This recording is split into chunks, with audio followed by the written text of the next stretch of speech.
Live from New Delhi, watching DD India Newshour, India's voice to the world. I'm Abhishek Mahajan. Coming up in the next hour. Donald Trump vows strong action if protesters are hanged in Iran, urges Iranians to keep protesting and says help is on its way as death toll climbs to at least 2,000. Iran accuses US of seeking pretexts for military intervention. INSV Kaundinya docks in Muscat as it completes its journey from Gujarat's Bandar to Oman. Prime Minister Modi participates in Pongal celebrations in Delhi, says the festival strengthens the spirit of Ek Bharat Shresth Bharat, also extends greetings on Makar Sankranti, Uttarayan and Magh Bihu. India and the US discuss trade, critical minerals and nuclear power as US Secretary of State Marco Rubio and India's External Affairs Minister Dr. S. Jaishankar hold a phone call. And in sports in New Zealand opt to bowl in the second ODI at Rajkot, Nesh Reddi replaces Washington's Sundar.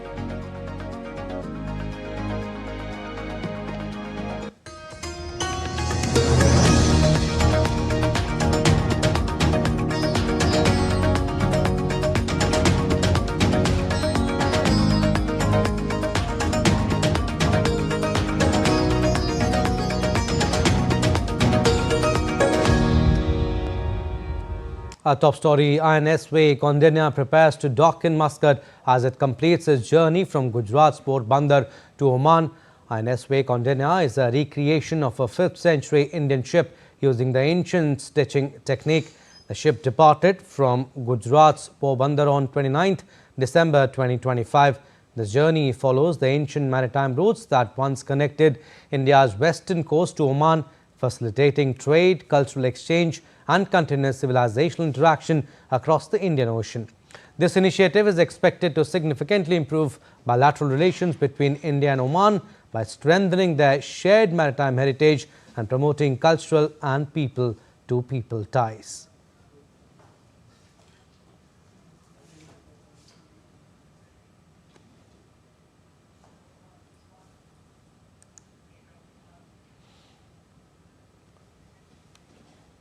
INSV Kaundinya is Indian Navy's pioneering stitch sailing vessel, a non-combat heritage craft designed to revive and showcase India's 2,000-year-old maritime traditions. The sailing vessel is approximately 19.6 meters long, 6.5 meters wide with a draft of 3.33 meters. Its design is based on a 5th century CE merchant ship depicted in the murals of Ajanta caves. INSV Kaundinya is operated by a team of roughly 15 to 18 trained naval sailors and officers. It is a joint project between the Ministry of Culture, the Indian Navy and Hodi Innovations with technical validation from IIT Madras. The vessel is built using the ancient Tankai method where wooden planks are stitched together with coconut coir rope and sealed with natural resins and oils. The vessel is entirely powered by wind and sails. It lacks a modern rudder using steering oars for direction and relies on stars and sea currents for navigation. Formally inducted into the Indian Navy on May 21, 2025 at the Karwar Naval Base in Karnataka, where it is currently home-ported, flagged off from Bandar, Gujarat on December 29, 2025 for a historic transoceanic journey to Muscat, Oman. As of early January 2026, the ship has reached Omani waters, successfully retracing ancient maritime trade routes. All right, moving on to our next story. The death toll from protests in Iran has reached 2,571 people, the US-based human rights activist news agency said on Wednesday. While US President Donald Trump warned of unspecified very strong action if Iranian authorities go ahead with threatened hangings of some protesters, with Iran calling American warnings a pretext for military intervention. Tensions in Iran continue to escalate. For the first time, authorities have given an overall death toll since the protest began on 28th of December last year. US President Donald Trump warned Iran that the United States would react strongly if authorities in Iran started hanging people in their crackdown on uprising against the government, and assured that help was on its way, urging protesters to continue their demonstrations. Trump also cancelled all meetings with Iranian officials until the senseless killing of protesters stopped.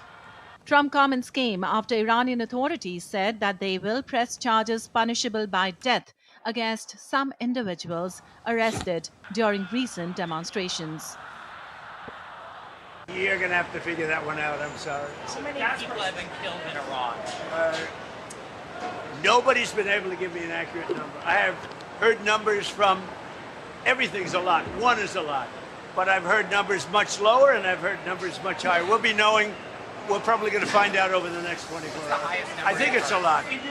Trump didn't reveal if any decision about Iran was made. Instead, all right, we'll go back live to the INSV Kaundinya. In fact, these are the live visuals that we are showing you. INSV Kaundinya sailing into Muscat, bringing to life a chapter of India's ancient maritime history.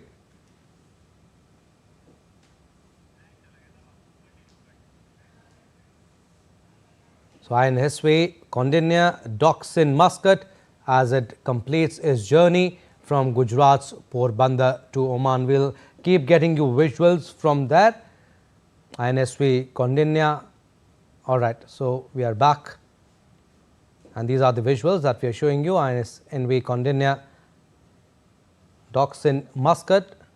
It completes its journey from Gujarat's Porbandar to Oman. In fact, like we said earlier, stitched together using traditional techniques and sailed without modern propulsion. INSV Kaundinya's arrival in Oman retraces the ocean routes once used by Indian traders and explorers centuries ago.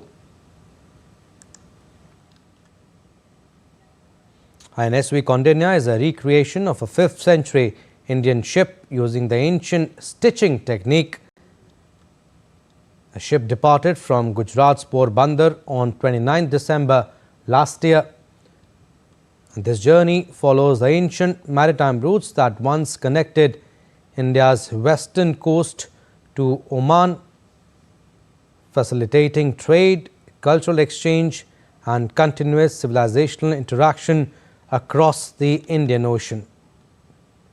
And this initiative is expected to significantly improve bilateral relations between India and Oman by strengthening their shared maritime heritage and promoting cultural and people-to-people ties.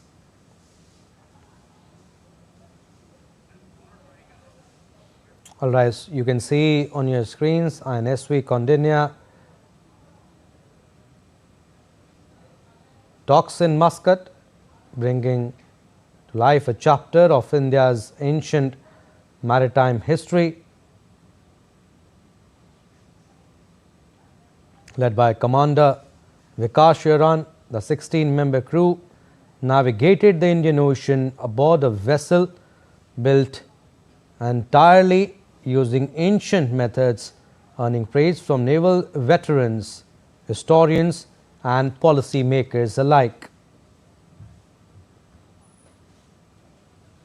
So, master shipwrights who stitched the hull to the sailors who took her across open seas. This expedition stands as a tribute to India's maritime skill, endurance and cultural continuity.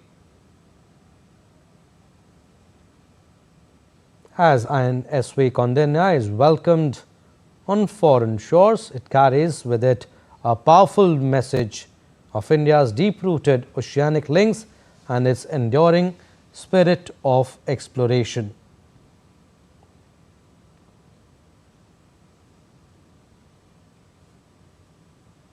You're also hearing that crew will also be felicitated after the successful completion of the voyage.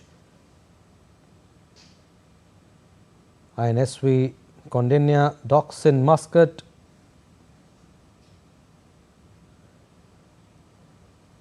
Ship took 18 days at sea to reach Oman.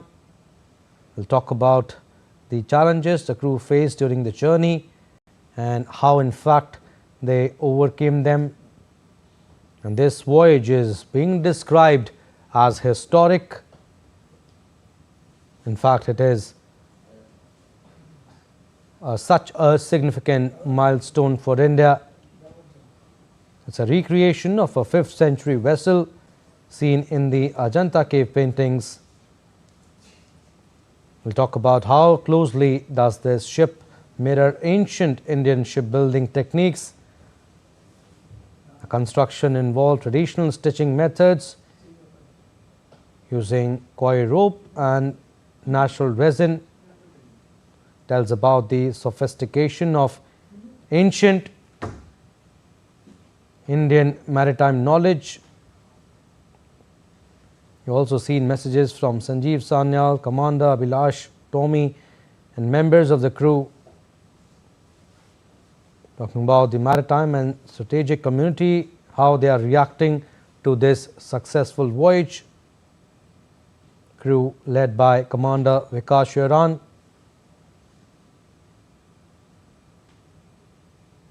What it takes to sail such a vessel without modern navigation aids, this question will definitely be asked.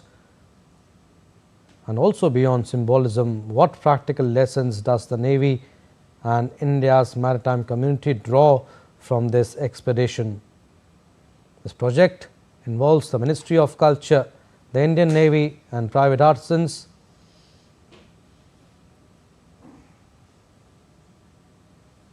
The ship is named after the legendary mariner Kaundinya. This voyage reconnect India with its ancient trade routes and civilization links with Southeast Asia and the Gulf.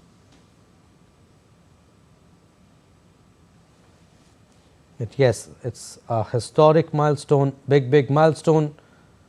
This voyage is being described as historic.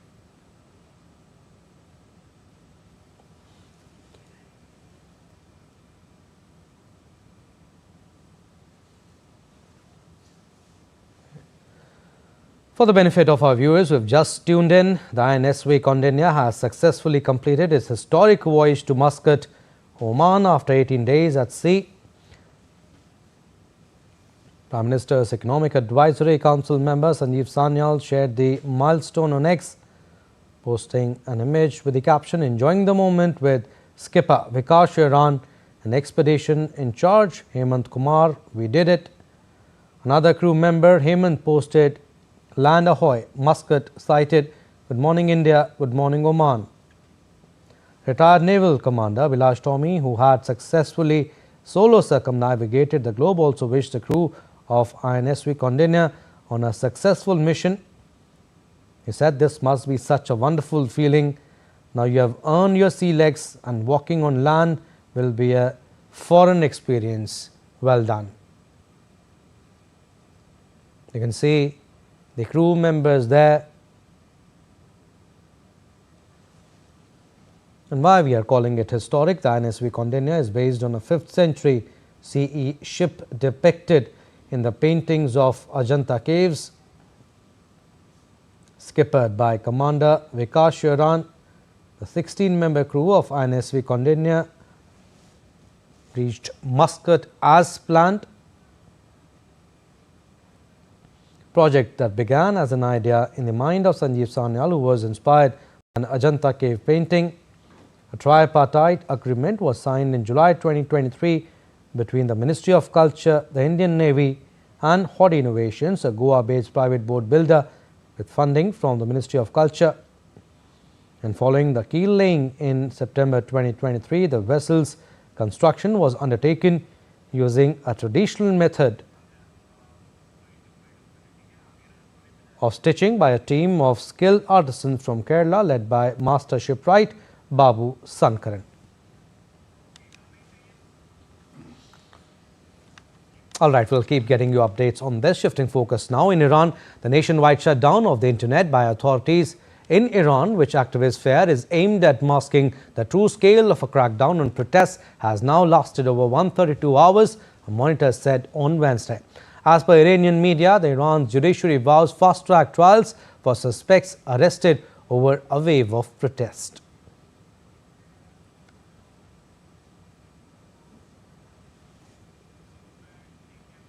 And the United States on Tuesday designated the Egyptian, Lebanese and Jordanian branches of the Muslim Brotherhood as global terrorists. The move, which Washington formally set in motion last November, will bring sanctions against one of the Arab world's oldest and most influential Islamist movements.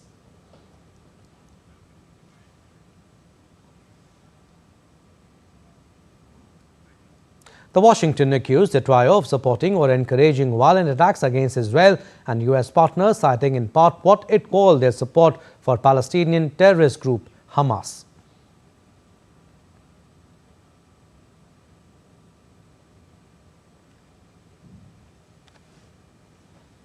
Egypt's foreign ministry welcomed the move, describing it as a crucial step that reflects the gravity of the group and its extremist ideology.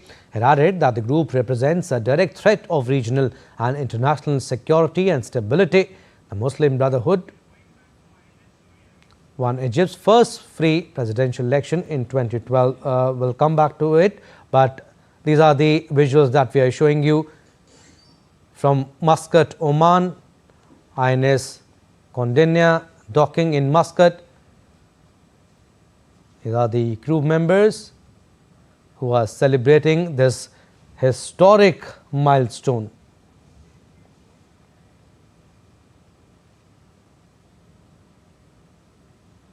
The voyage is being described as historic, and like we said, INSV Kaundinya's arrival in Muscat is a significant milestone. INSV Kaundinya has successfully completed its historic voyage to Muscat, Oman after 18 days at sea on Wednesday. Ship departed from Gujarat's Porbandar on December 29. All right, so we'll continue with INSV Kaundinya, who has docked in Muscat. We were talking about how historic this milestone is, and we saw in the visuals also crew members celebrating their 18-day, the historic milestone of reaching in 18 days at sea in Muscat. And Prime Minister's Economic Advisory Council member Sanjeev Sanyal shared the milestone on X, posting an image with the caption, "Enjoying the moment with skipper Vikas Sharan and expedition in charge Hemant Kumar. We did it."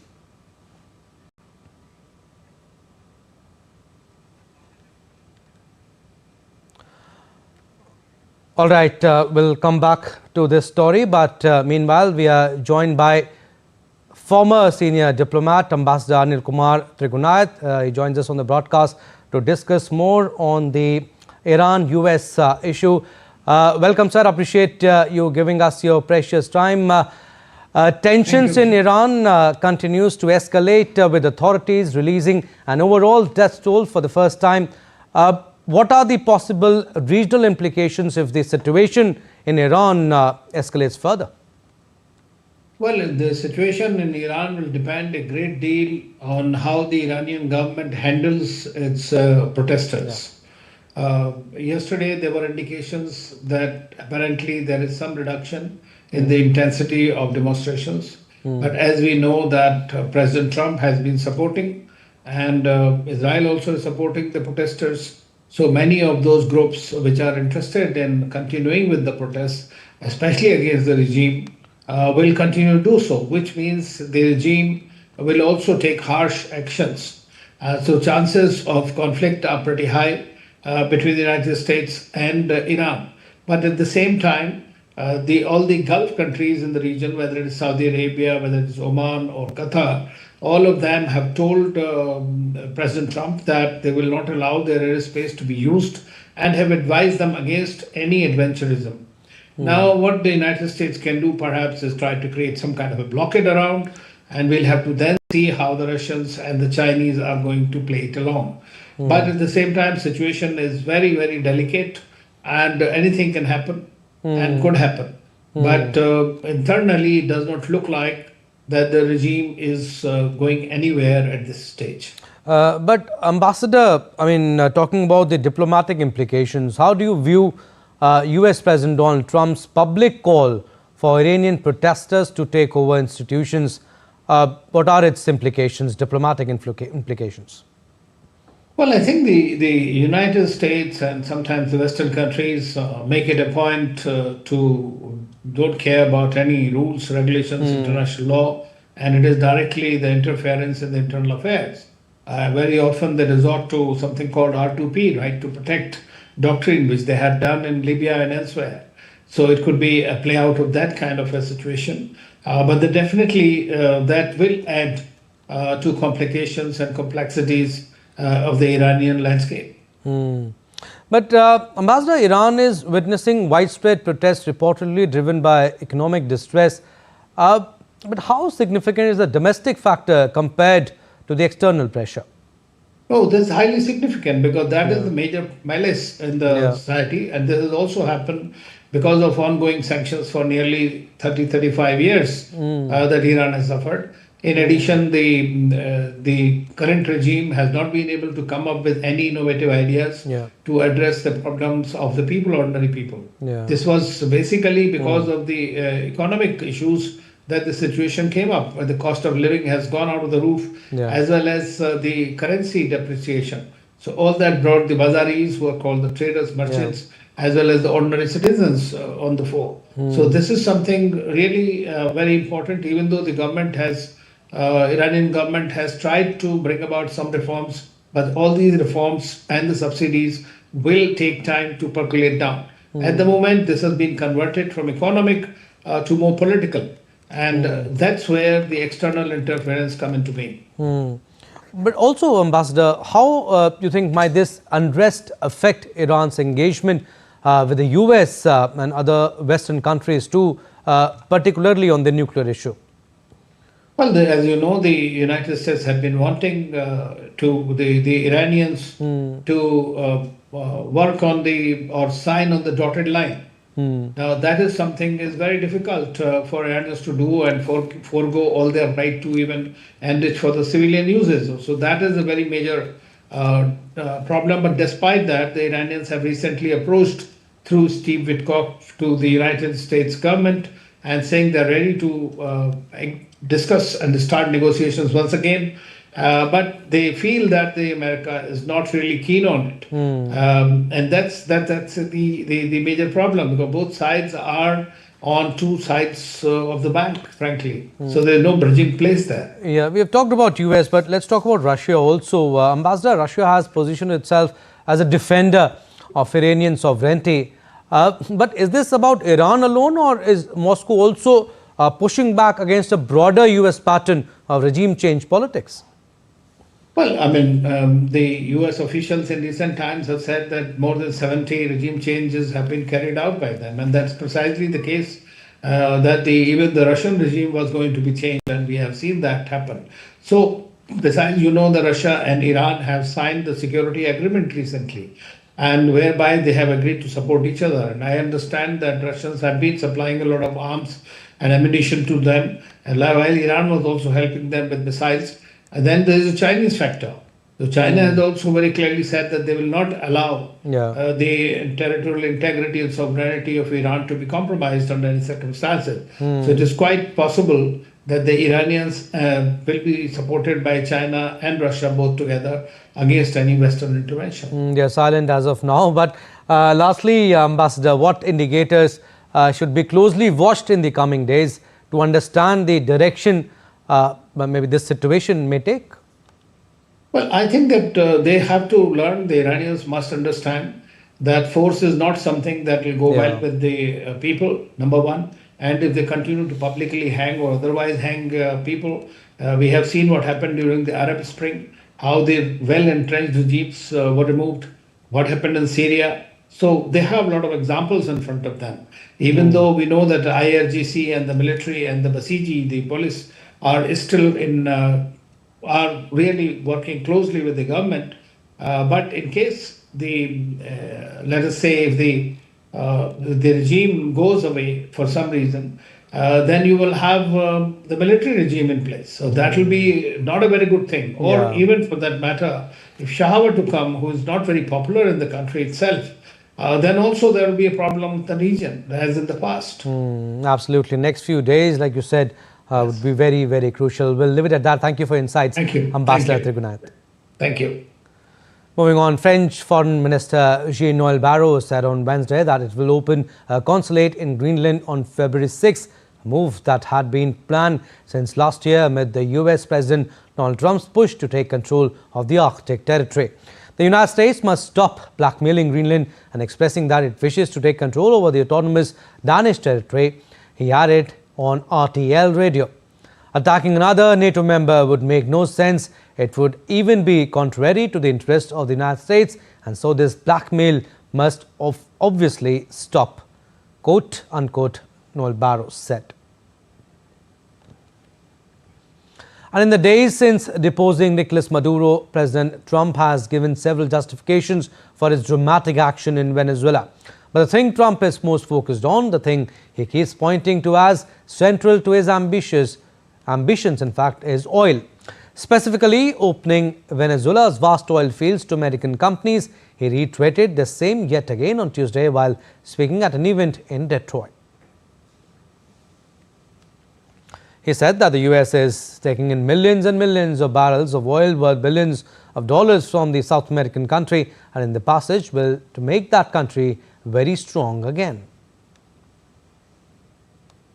We're bringing Venezuela back, and we're going to be great for Venezuela, great for our country. We're taking in, as I said, millions and millions of barrels of oil, and now they're coming in initially on a daily basis, 50 million, and values of over $5 billion. That's in one day. We're going to work with Venezuela. We'll make that country very strong again. We'll get oil prices down even further. We have it down at about a 6-year low, 7-year low, but we're going to get it down. Shifting focus now, train travelling from Thailand's capital to the country's northeast was derailed on Wednesday after a construction crane fell on top of one of its carriages, killing at least 19 people and injuring 80 others. The incident occurred on Wednesday at around 200 GMT when a crane being used to build the high-speed rail network fell onto a passenger train in Nakhon Ratchasima, northeast of the capital Bangkok. Crane collapsed and hit the passing train, causing it to derail and briefly catch fire. Fire has been extinguished and rescue work is now underway.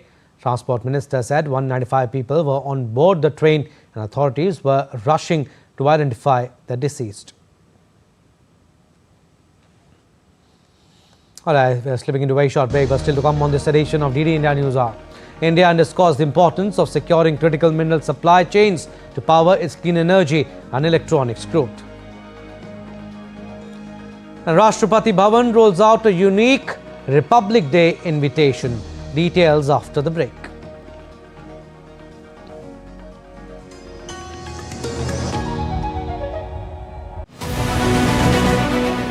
This week on Defense Dynamics, why India's development of electromagnetic railguns so important for modern battlefield doctrine? What is Drishti 10 and why is it emerging as a critical pillar of India's maritime security? Why India's successful conduct of long-duration ground test of scramjet combustor so strategic for India's hypersonic missile program? And in my take, we decode why Pakistan is pushing the JF-17 across the Islamic world. Watch Defense Dynamics this Wednesday at 8 p.m. IST only on DD India.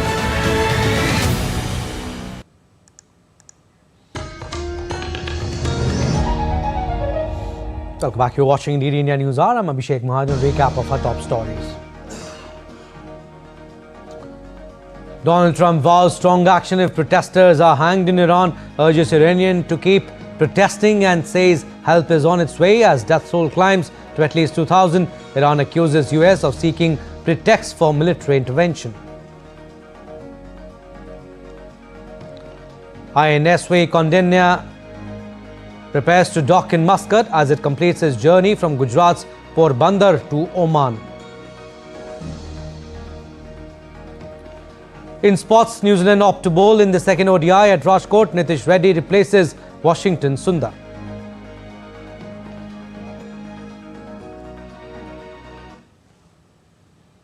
As the sun begins its northward journey today, India celebrates Makar Sankranti, a festival that marks the triumph of light over darkness, warmth over winter and hope over hardship. Rooted in both science and spirituality, this ancient observance honours the sun, the seasons and the farmers of India. Here's a report.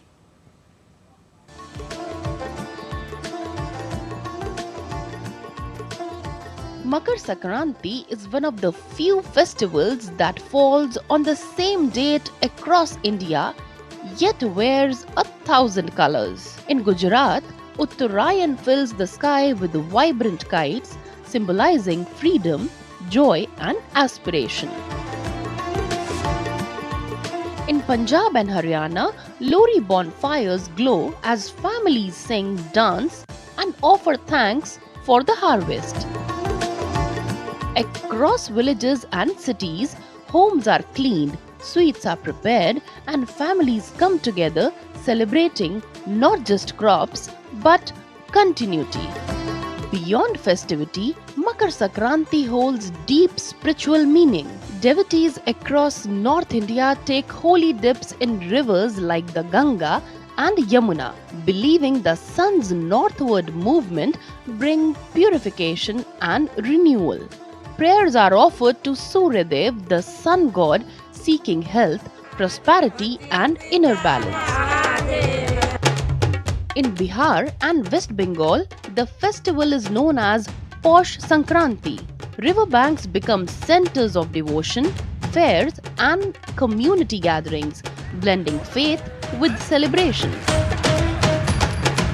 In southern India, the festival takes the form of Pongal and Sankranti Sambaralu, celebrated over 4 days in Tamil Nadu, Karnataka and Andhra Pradesh. Homes are adorned with colorful columns or rangoli and special dishes made from freshly harvested rice, jaggery and milk are prepared, offering gratitude to the sun, cattle and the land. From north to south, east to west, Makar Sankranti beautifully reflects India's unity in diversity, a nation thanking nature, honoring tradition and welcoming new beginnings.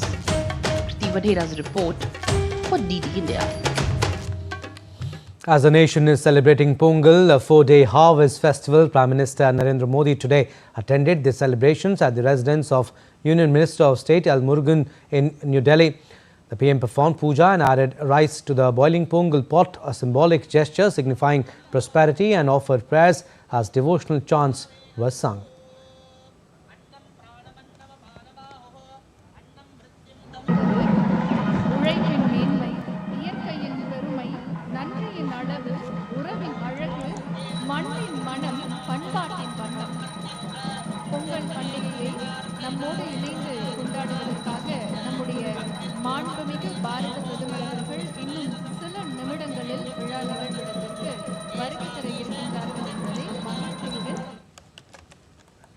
The Prime Minister also fed cows as part of Matu Pongal, the second day of the festival dedicated to honouring cattle, a cornerstone of agrarian life. It sends a powerful message that India's progress is deeply connected. PM Modi also shook hands and gave autographs to people attending the event.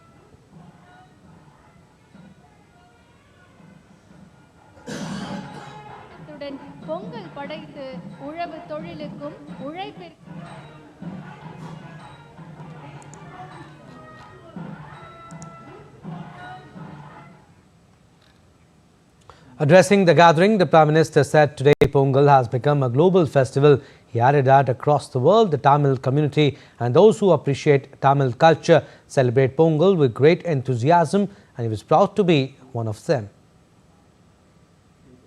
मैं एक भारत श्रेष्ठ भारत की जिस भावना की बात करता हूं, उसे पोंगल जैसे पर्व और सशक्त बनाते हैं। पोंगल का त्योहार हमें प्रेरित करता है कि प्रकृति के प्रति आभार केवल शब्दों तक सीमित न रहे, उसे हम जीवन शैली का हिस्सा बनाएं।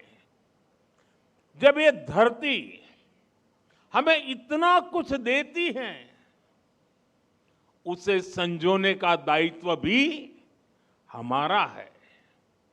अगली पीढ़ी के लिए मिट्टी को स्वस्थ रखना, पानी को बचाना और संसाधनों का संतुलित उपयोग करना सबसे जरूरी है। मिशन लाइफ, एक पेड़ मां के नाम, अमृत सरोवर जैसे हमारा अभियान इसी भावना को आगे बढ़ाते हैं। PM Modi also said that Pongal celebrates the vibrant Tamil culture and our bond with nature. He wished that the festival brings prosperity and happiness to everyone's life.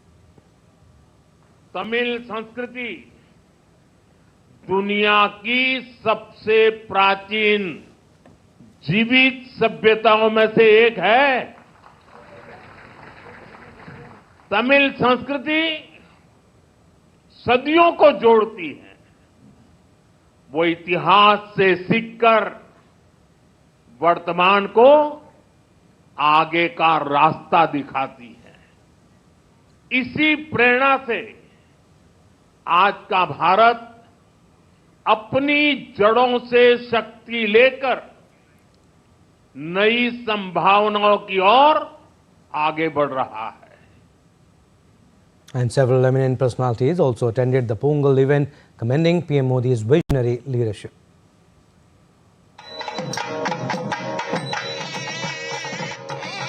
Sir, we are extremely delighted our Honorable Prime Minister Narendra Modi ji has chosen to celebrate Pongal in Delhi for the last many years.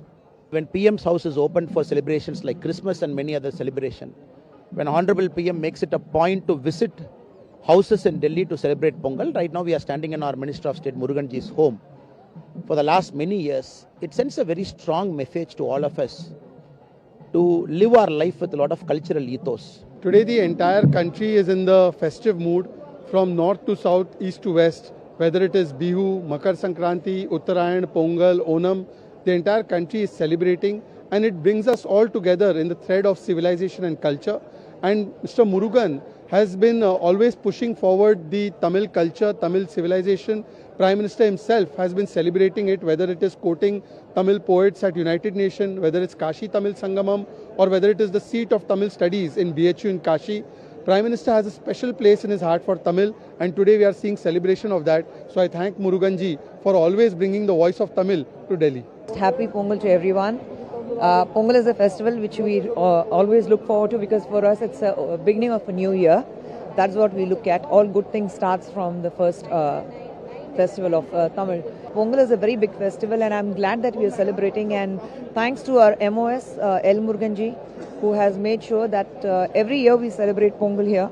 So happy to be here and to celebrate Pongal along with the Honorable Prime Minister ji, because every year he makes it a point to attend Pongal, because Pongal is a very big festival not only in the south, it's a harvest festival, it's for the farmers, and today we pray to the sun god and thank the sun god for having blessed with a very good yield this year. Ellarukku vanakkam, happy Pongal, happy Bogi and Kanamungal, Matu Pongal. This is the third program I am doing, Prime Minister program. I am so happy.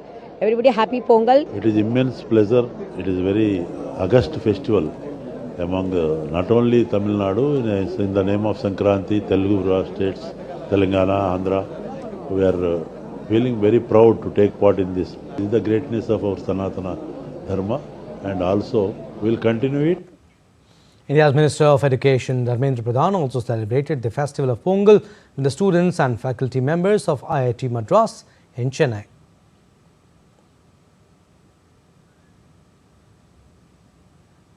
Moving on, India's External Affairs Minister Dr. S. Jaishankar held a telephonic conversation with US Secretary of State Marco Rubio on Tuesday. The two leaders held detailed discussion on trade, critical minerals, nuclear cooperation, defense and energy. Both sides agreed to remain in touch on these and other issues.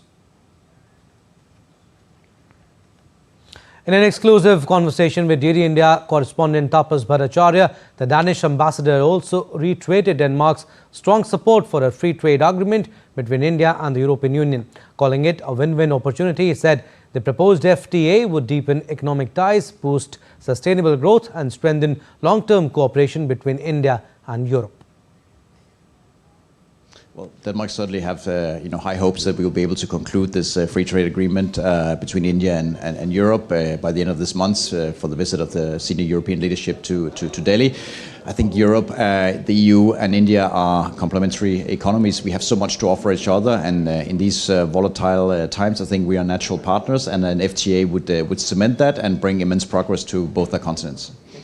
On the occasion of the 10th Armed Forces Veterans Day, Defence Minister Rajnath Singh addressed the nation's veterans and serving personnel, emphasising that their sacrifices form the living shield of India's borders.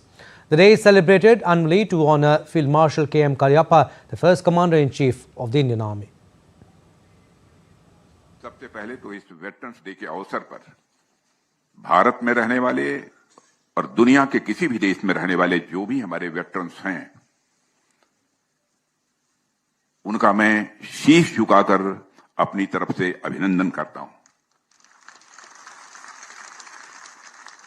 और veteran day के अवसर पर मैं उन्हें अपनी तरफ से हार्दिक बधाई भी देता हूं। आप सभी केवल सर्विस से रिटायर हुए एक सैनिक मात्र नहीं हैं, आप हमारी राष्ट्रीय चेतना के जीवंत स्तंभ हैं। आप हमारे सामूहिक साहस के प्रतीक और हमारी भावी पीढ़ियों के आप प्रेरणा स्रोत हैं और किसी भी समाज के लिए इससे बड़ा बलिदान मैं समझता हूं कि और कोई दूसरा नहीं हो सकता है। आप सभी का जीवन त्याग और बलिदान की वह जीवंत कहानी है जो किसी भी तरह से शब्दों में नहीं बांधी जा सकती है। आप सबके लिए काम करना मेरे जीवन के सुखद क्षणों में से एक है और यह मेरा सौभाग्य है और मेरा यह सौभाग्य है कि मुझे अपने सैनिकों के जीवन में आ रही चुनौतियों को बेहद नजदीक से देखने का और उनका समाधान करने का अवसर मिला है। Rashtrapati Bhavan has rolled out a specially curated invitation for at-home reception to be hosted on Republic Day, placing India's northeastern heritage. All right, I will come back to this story, but we'll go again for INSV Kaundinya. Union Minister Sarbanand Sonowal is addressing. Crafted with traditional technique and indigenous material, this stitch vessel reflects the timeless strength of our maritime heritage, marked by skill, courage, and enduring innovation. The ship draws inspiration from 5th century vessel depicted in Ajanta cave and is named after the legendary Indian sailor Condia, symbolizing India's timeless spirit of exploration. The voyage from Porbandar to Muscat retrace ancient trade routes that once linked India and Oman, reconnecting our past to our present. India and Oman's maritime linkages are thousands of years old. This water, once traversed by our ancestors, continue to unite us. Our bilateral relations, guided by our Honorable Prime Ministers, have scaled new height with the signing of CEPA and an MOU on maritime heritage and adoption of joint vision of maritime cooperation, among others, during his visit to Oman in December 2025. In the last 11 years, under the dynamic leadership of Honorable Prime Minister Narendra Modi ji, India's maritime sector has undergone a historic transformation. Cargo traffic at major ports have increased by 52%, reaching over 1,594 million metric ton. Cargo moves through inland waterways has registered a remarkable 700% growth, and the number of operational waterways has expanded tenfold from just 3 to 32. The strength of Indian seafarers has doubled, now crossing 3.2 lakhs.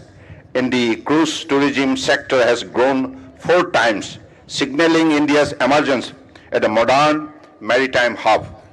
The upcoming National Maritime Heritage Complex at Lothal, Gujarat, envisioned and guided by Honorable Prime Minister Narendra Modi ji, is another proud symbol of our renewed national confidence, where our rich maritime tradition will be preserved and celebrated for generations to come. Friends, I also appreciate the Indian community in Oman, especially those with ancestral ties to coastal trade, for nurturing these bonds across generations. The ambitious publication, Manri to Muscat, is a timely recognition of their legacy. Let us continue to build on this ancient friendship with renewed vigor and shared purpose. Thank you. Long live India-Oman friendship. Shukran, just a and. Thank you. Jai Hind. Bharat Mata ki. Bharat Mata ki. Bharat Mata ki. Thank you. All right, so this was Union Minister Sarbanan Sonowal, who in Oman, Muscat, who hailed the historic milestone of INSV Kaundinya and described how maritime sector has in fact transformed under the leadership of Prime Minister Narendra Modi. He also spoke about the India-Oman relations and said that how India-Oman relations have evolved, how they have improved, and he, in fact, in the end, he said, long live India-Oman friendship. Moving on, Rashtrapati Bhavan has rolled out a specially curated invitation for at-home reception to be hosted on Republic Day, placing India's northeastern heritage at the centre of the celebration. This invitation pays tribute to the skilled artisans and craftspersons of the Ashtalakshmi states who continue to preserve the region's age-old wisdom and diverse cultural traditions. The invitation comes housed in a carefully designed box with an embossed print of Rashtrapati Bhavan in dark red set against a beige background. The box contains a all-hanging scroll made using an octagonal bamboo weave pattern, a specially designed airy silk stole, often referred to as peace silk, Longpai black pottery from Manipur, a hand-woven puanche from Mizoram, orange wild rhea and stinging nettle fabric from Nagaland, and gogona, a bamboo jaw harp from Assam.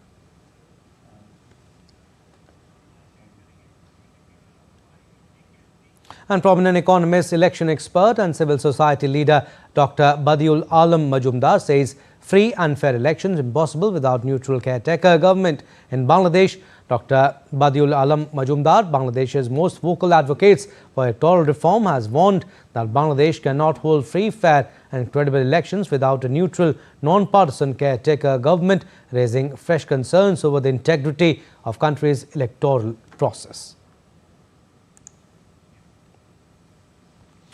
All right, sports updates now. We'll start with cricket. New Zealand won the toss and opted to bowl against India in the second ODI encounter in Rajkot. Openers Rohit Sharma and Shubman gave India a solid start before the veteran was dismissed for 24 in the 13th over. Captain Shubman Gill smashed his way to another half-century before getting dismissed as well. India made one change to their playing 11 as Nitish Kumar Reddy replaced the injured Washington Sundar. For New Zealand, Jayden Lennox was handed his ODI debut. Stalwart Virat Kohli stands on the brink of a landmark achievement as he has a chance to become the first Indian batter ever to register 6 consecutive 50-plus scores in ODIs. With 1-0 lead in the 3-match series, Men in Blue will hope to press the home advantage to gain the decisive lead. All right, DD India's Deepika Mehto joins me on the broadcast for more. Deepika, India batting first. It was in fact a good start, but again India lost Rohit Sharma early, and then when Shubman Gill scored a 50, he also lost his wicket. I mean, but a lot will depend on Virat Kohli and vice captain Shreyas Iyer now. Indeed, Abhishek, and they not only lost early wickets but also lost the toss, which is against the records. And also against the records is the option to choose to bowl first, which has been selected by team. All right, Deepika, we'll come back to you. We'll have to go live again to Oman, Muscat. Sanjeev Sanyal. Having built it, we put it in the water about a year ago, and then it was taken into the Navy as INSV Kaundinya. The name, by the way, has some significance. Kaundinya is the first Indian mariner of whom we know of by name. He sailed from somewhere on our eastern coast, so not this way but the other way, to Vietnam, what is now Vietnam and Cambodia. He married a local princess and set up a kingdom there. So unfortunately he's almost forgotten in India, but he's a very big figure in the history of Cambodia. So we thought we will name him after the earliest known Indian mariner that we know of by name. But of course the history of Indian shipping doesn't just go back to the time of this ship, which is about from the period of the Gupta period, 1500 years ago. It's directly inspired by a painting in the Ajanta caves, but also by other information that I gathered along the way, coins from the Satvahana period about 2000 years ago, a book called the Yukti Kalpataru from about 1200 years ago, and many other sources as well.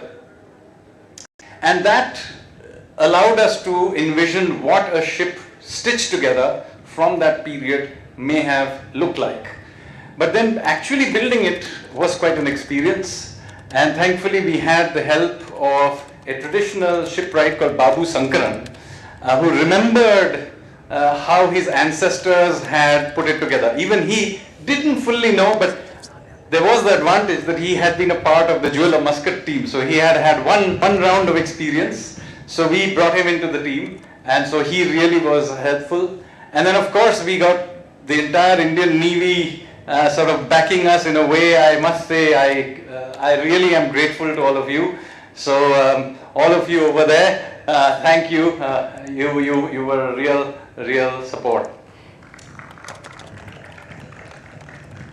And then came the minor issue of sailing it. When we built it, most people assumed that the plan was to simply, build it, maybe sail it a little bit and put it in a museum. But then, what would be the fun of that? So we decided that we were going to attempt to sail it along some of the traditional routes that they sailed. So some of them were towards the west and some to the east.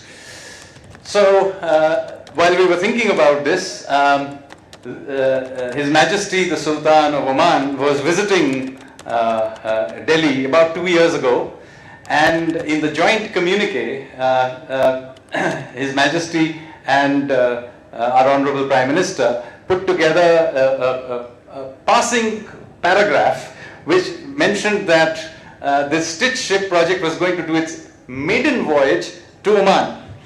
So that was it. We took it up as a challenge, and it is absolutely something that makes sense, because in fact this ship is of course from 1600 years ago, but you have to remember that India and Oman have been trading for at least 5,000 years. Some of the oldest findings in Oman, for example, are from the Harappan cities. There are beads, there is a comb, by the way, and all kinds of other things. And what were they importing? What were the Indians importing on the other side? Well, they were importing copper. And if you go into the mountains just behind us, even further out, there are these beehive sort of conical structures out in the desert, which were his ancient copper mines that the then Omanis were mining. And it's always been a mystery who they were trading with, but of course they were trading with the Indians, because a lot of Indian products have been found in and around some of those copper mines. So this is a very, very old relationship, so it makes absolute sense that when we built an ancient ship, we should be right here. Then we did several months of training and trials to make sure the ship was shipworthy, and a team of absolutely amazing 17 men came together under the leadership of Captain Vikas. Where are you? There you are.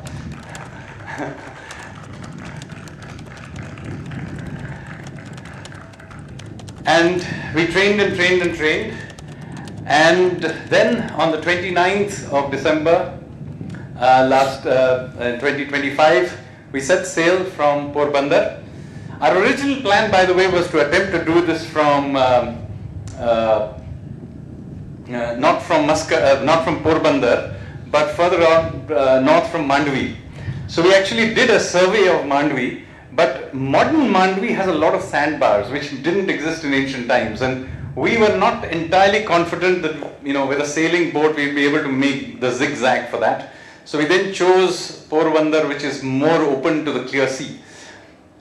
But then we set sail and the winds were blowing very hard towards us from the... All right, so this was Sanjeev Sanyal, Prime Minister's Economic Advisory Council member. He explained the significance of INSV Kaundinya, the name, in fact, the history behind it, and also why this achievement is historic. The ship, in fact, took 18 days at sea to reach Oman, and this indigenously built vessel, inspired by 5th century ship from the Ajanta cave paintings, has completed a voyage that blends heritage with seamanship. He also spoke about the journey, the challenges that they face, and the support of the Indian government. So that was primarily the gist of what he said, and we'll have a detailed story soon. With this, that's a wrap in this edition of DD India News Hour. Stay tuned for more news and updates. Namaskar.